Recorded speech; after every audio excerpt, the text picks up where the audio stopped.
Seja muito bem-vindo ao 2 Dedos de Teologia. Eu sou o pastor Iago Martins, que está nos escritórios do Instituto Schaeffer de Teologia e Cultura. E esse é mais um Pergunte ao Pastor, o programa de respostas rápidas para as perguntas curtas dos membros aqui do canal. Quais são as principais demandas e dificuldades dos jovens e adolescentes da igreja hoje em dia? A partir delas, quais seriam as principais abordagens e temas a serem tratados com eles? Apologética, cristianismo, política, mordomia do tempo? Veja, a gente tem que vencer essas abstrações acerca de qual é a demanda do jovem, porque isso não existe. Tá? Isso é uma abstração, cada comunidade tem uma realidade diferente. Se você olhar para os jovens no Twitter, você vai ter uma preocupação da comunidade webcrente daquela rede, uma bolha mais à esquerda. Se você olhar para os cristãos no Facebook, você vai ter ali uma preocupação de uma bolha, Bom, tem pouco jovem já no Facebook, só tem idoso, bolsonarista também, mas você vai ter ali uma bolha específica com percepção. No seu grupo de amigos, você vai ter um problema. Você vai lá no Instagram, vai ter só o pessoal lá vendendo curso online e botando foto da academia. Você não pode olhar para esse tipo de abstração. Pergunta é, quais são as demandas dos jovens da minha igreja? Porque cada igreja vai ter escolaridade diferente nos seus jovens, realidade diferente com questões financeiras, realidade diferente sobre a vida doméstica. Na sua igreja, você pode ter jovens cujo problema é o divórcio, os pais que abandonam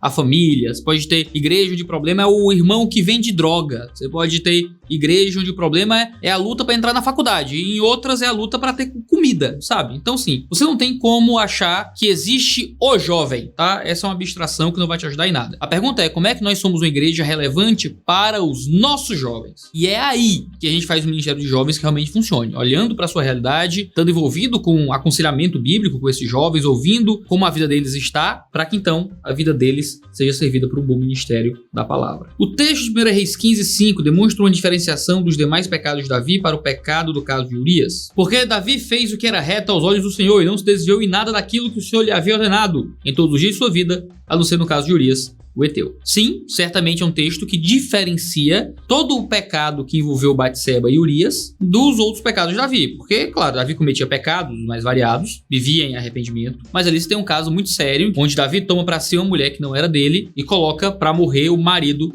dessa mulher. É um contexto muito amplo, muito problemático, que faz com que aquele seja, talvez, o grande pecado da vida de Davi. Iago, o que Simeão quis dizer quando falou a Maria que uma espada lhe atravessaria a alma? Tá falando justamente sobre a morte de Jesus, sobre Jesus ser levado por uma cruz. Não tem como uma mãe passar por um sofrimento mais terrível do que esse, de ver o seu filho sendo morto em um ato de tortura terrível em uma cruz romana.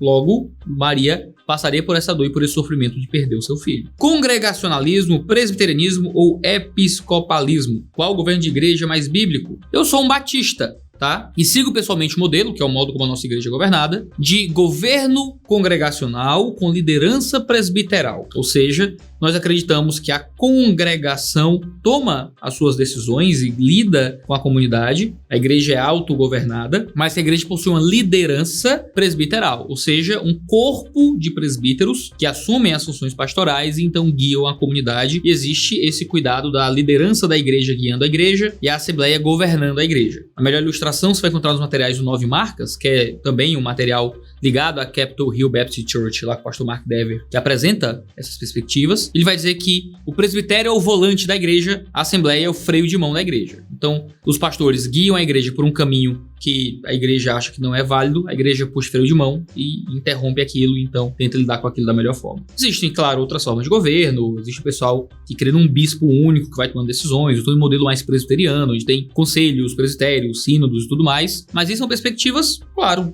possíveis dentro do cristianismo, não é a minha perspectiva. Gostei da camiseta, onde tem pra comprar? Geralmente eu tô usando muitas camisetas da Ortodoxa, tá? Essa aqui é do pessoal da Ortodoxa também, ó, muito boa, sobre a Trindade. Tem uma galera que vem assistir vídeo aqui que não é trinitariana, tome aqui na sua cara um pouquinho de trinitarianismo, tá? Ó, Pai, Filho, Espírito Santo, cada um é Deus, todos eles são Deus, mas um não é o outro, ó. Perfeito. Gosto muito dessa camiseta. Pedro Pamplona deve ficar muito feliz de me ver com a camiseta dessa.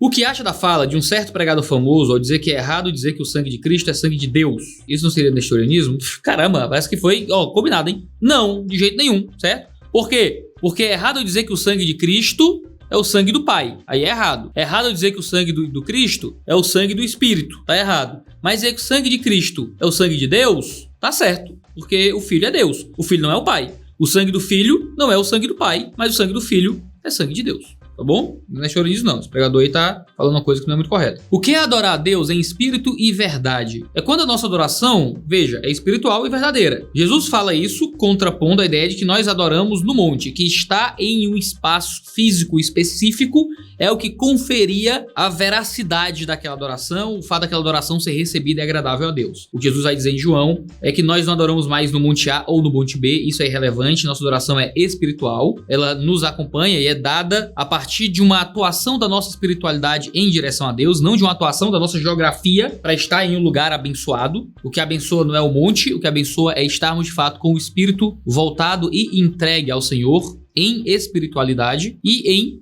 verdade. Não é uma adoração falsa, não é uma adoração hipócrita, não é uma adoração segundo os nossos próprios valores, mas segundo os valores de Deus, segundo a verdade da nossa alma e do nosso coração. Iago, em Lucas 12:33, Jesus diz para vendei o que tendes e dá esmolas. Como deve ser interpretado? Deveríamos literalmente sair vendendo nossas coisas e dar a elas de esmolas? Então, sim, a gente deve vender nossas coisas e dar esmolas. O texto manda isso com clareza. Jesus diz em outros momentos no Sermão do Monte que quem tiver 2 capas, divide uma com quem não tem. Ou seja, nossa postura como cristãos não é de sermos acumuladores, não é de sermos pessoas que estão construindo para si um tesouro, um reino nessa vida. Nossa postura como cristãos é a postura de ajudar, de compartilhar, de servir, de dar àqueles que estão em necessidade. Isso não significa que a gente está vendendo todos os nossos bens ao ponto de nós sermos colocados agora em necessidade. Quando você olha para o livro de Atos, muitos cristãos vendiam tudo que possuíam, dividiam tudo ali para viver uma vida em comum naquela comunidade, mas nem todos os cristãos faziam isso, e Pedro diz com clareza para Ananias e Safira que eles não precisavam fazer isso. Ou seja, isso era um ato voluntário que alguns cristãos desenvolviam, mas que não era uma obrigação a toda a igreja. Eles não eram obrigados a vender todos os bens para entregar para a igreja. Paulo, quando vai falar acerca de generosidade,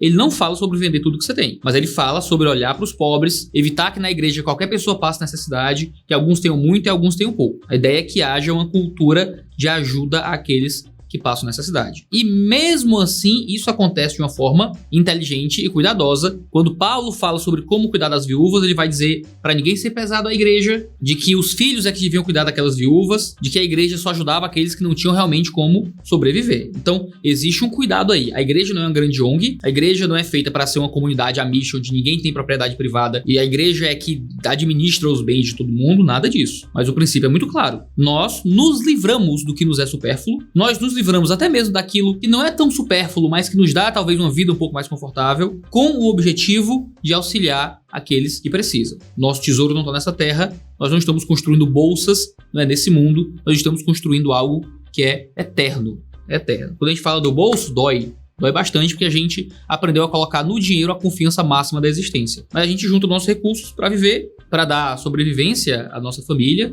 e para ter com que ajudar aqueles que realmente precisam. É difícil, mas o cristão ele sempre vai viver uma vida financeira inferior àquela que ele poderia viver, porque o cristão é alguém que também está gastando o seu dinheiro, os seus recursos com os outros. Pergunta aqui muito interessante. Se nós vivemos através do sacrifício de Cristo e rejeitamos toda a bagunça que algumas igrejas fazem, sempre usando a Bíblia como regra de fé e prática, você não acha que nós teremos recusado a Cristo na época em que ele veio, porque ele não cumpriu todas as leis que falavam sobre o Messias? Hoje, se vier alguém falando ser Cristo sem cumprir alguns requisitos, nós não o rejeitaríamos também? Isso aqui é muito legal, tá? Muito legal mesmo. A grande questão a ser estabelecida é, quando Jesus veio, ele veio cumprindo todos os requisitos do Antigo Testamento que provavam que ele era realmente o Messias, através dos seus atos sobrenaturais, através do modo como ele pregava a lei de Deus. Mas Jesus veio aprofundando o Antigo Testamento, mas também ressignificando algumas coisas. Jesus traz, na sua lei, mandamento novo, ele mesmo diz isso. Ora, como é que a gente segue alguém que foi enviado de Deus, que está trazendo um mandamento diferente, a mais, e ressignificando coisas do Antigo Testamento, rejeitando até algumas coisas do Antigo Testamento? E a resposta é que o próprio Antigo Testamento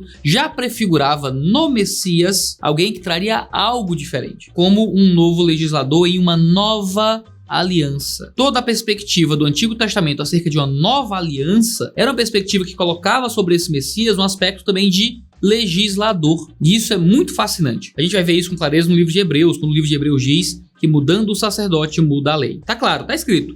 Mudando o sacerdote muda a lei. Jesus é um novo sacerdote, é um novo legislador. Por isso, muda a lei em Cristo Jesus. Se ele volta debaixo da sua própria lei. Obviamente, ele não vai voltar debaixo de uma nova legislação que ele trará num segundo momento, porque já foi revelado para a gente com clareza como será quando ele vier no Apocalipse. E claro, quando estivermos com ele no novo céu e na nova terra, teremos outra forma de viver. Talvez seja diferente dessa aqui, que nós não sabemos, absolutamente não fazemos ideia de como será, mas entendemos que vai ser um pouco mais próximo do modo como a gente vive agora, porque a antiga aliança era tratada como uma aliança inferior, menor, que legislava sobre o pecado do ser humano. Agora, na nova aliança da transformação do coração, a gente tem algo mais próximo do que é o valor de Deus pra gente. Enquanto a antiga aliança era uma aliança dada ao povo de Israel dentro de um período específico, a um povo específico, em uma cidade específica, diante de uma política específica, agora nós temos uma lei que transcende toda a existência, que transcende os povos, transcende as políticas, transcende as etnias e que se dá para deixar o coração do homem transformado através da aplicação máxima do que é a revelação do Evangelho. Hebreus 1 vai dizer que o Antigo Testamento era uma revelação menor, de várias maneiras, de várias formas, mas em Cristo nós temos o ápice do que é a revelação de Deus. Isso faz com que a gente possa confiar que a lei que é revelada agora é presente de forma mais imediata aquilo que é a moral e o padrão de Deus para nós, provavelmente eternamente. Pergunta muito boa, tá? Muito boa e muito intrincada. Dá para escrever um livro inteiro para responder essa pergunta aqui de forma detalhada e cuidadosa. Pergunta, olha, selinho aí de boa pergunta. O vídeo jogou várias perguntas aqui, tá? Evitem colocar muitas perguntas ao mesmo tempo porque bagunça o negócio. Qual sua visão sobre o jejum? Eu tenho algumas dúvidas ainda pessoais sobre jejum, tá? Eu acho que o jejum está muito associado ao judaísmo ainda. Era uma prática muito cerimonial, muito externa, voltada aos atos mais públicos de manifestação de luto ou de dor. Mas existem alguns indicativos e algumas possibilidades textuais do jejum ainda ser uma prática cristã. A maioria dos textos que falam de jejum nos evangelhos são textos disputados em termos de crítica textual, se jejum está realmente no texto ou não. Mas tem um texto específico que eu gosto mais dele, é quando Jesus diz que os seus discípulos jejuarão quando o noivo foi embora. Ele estaria falando apenas dos discípulos judeus? Acho que não. Eu acho que inclui seus discípulos de forma geral. O que faz com que esse texto seja um bom indicativo de que a prática de jejum também é uma prática cristã na Nova Aliança. Mas o jejum, ele existe como uma prática especial, de dedicação, de entrega, sempre atrelado à oração, tá? No Novo Testamento, o jejum nunca aparece sozinho, ele aparece atrelado à oração. Ou seja, eu vou jejuar e vou gastar esse tempo de jejum orando. Eu vou jejuar, vou trabalhar enquanto estou jejuando, eu vou passear enquanto estou jejuando, vou assistir um filme enquanto estou jejuando. Eu acho que isso não é um jejum bíblico. Para mim, o jejum é um ato especial de dedicação à oração. Então, enquanto eu estou orando, lendo a palavra de Deus, em um tempo devocional, eu estou jejuando enquanto isso. E faço isso de forma um pouco mais delongada, justamente porque eu estou procurando a Deus de um modo especial, por causa de uma causa muito importante, por uma luta contra o pecado, ou buscando ao Senhor que me fortaleça em alguma coisa que está me atormentando naquele período, ou num luto expressivo, ou o que é que seja. Eu vejo o jejum como algo muito atrelado e próximo da vida de oração, não como um ato isolado. Eu vou jejuar aqui porque vou entregar o jejum no fim do dia a Deus e tal. Eu acho que não é assim que funciona na escritura, não. Olá, Iago, tudo bem? Tudo bem? Por favor, comente Eclesiastes capítulo 7, versículo 16. Seria uma aplicação de absolutismo graduado? Parabéns pelo seu trabalho, Deus te abençoe, obrigado. Diz assim: não seja demasiadamente justo, nem exageradamente sábio, porque você destruiria a si mesmo. O contexto é assim, no verso 15 diz: tudo isto vi no dia da minha vaidade. Há justos que perecem na sua justiça, e há ímpios que prolongam os seus dias na sua maldade. Ele vai explicar quem é o justo que se dá mal na justiça, quem é o ímpio que se dá mal na maldade. Ele vai dizer: não seja muito justo, não seja muito sábio, você vai se destruir demais. Aí no 17 diz: não seja demasiadamente perverso, nem seja tolo, porque você morreria antes da sua hora. Bom é que você retenha isso e também não abra mão daquilo. Aí vai dizer: pois quem teme a Deus sai ileso de tudo isso. Lembre do seguinte: o livro de Eclesiastes é um livro de teologia ruim, certo? Deixa eu explicar isso com cuidado. É um livro onde Salomão está mostrando a vida debaixo do sol. Olha só, ele diz que foi o que ele viu nos tempos da vaidade dele. Do que é que ele está falando? Ele está falando da vida sem Deus e como funciona uma vida longe do Senhor. Por isso a conclusão do livro é: diante de tudo isso, busque a Deus, procure o Senhor. O livro está o tempo todo mostrando esses desafios de uma vida sem Deus, então fazendo contrapontos a partir da vida da fé. Ou seja, quando o autor de Eclesiastes diz: olha só, debaixo do sol viu o seguinte, ser justo demais é ruim, ser perverso demais é ruim, se você for justo demais você vai se dar mal, se você for ímpio demais você vai se dar mal também. O que ele está dizendo? Ele está olhando para a vida de acordo com os valores desse mundo. Ou seja, rapaz, fazer muita maldade vai te colocar em problema. Então não vai fazer maldade? Faz pouca maldade. Rapaz, também ser bom demais, ser justo demais, vai te colocar em problema. Seja legal, seja um cara ético e tal, mas também não exagera não na sua justiça, porque você vai se dar muito mal. Isso é um valor mundano.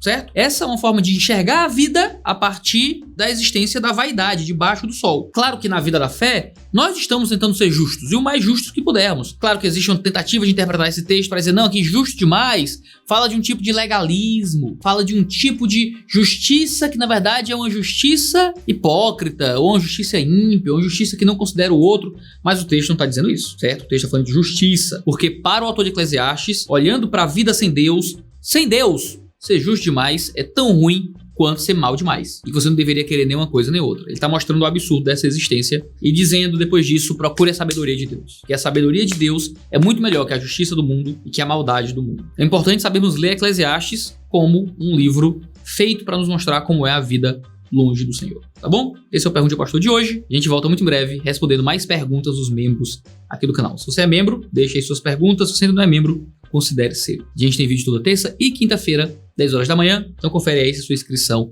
ainda tá válida. Um cheiro no seu cangote e até a próxima.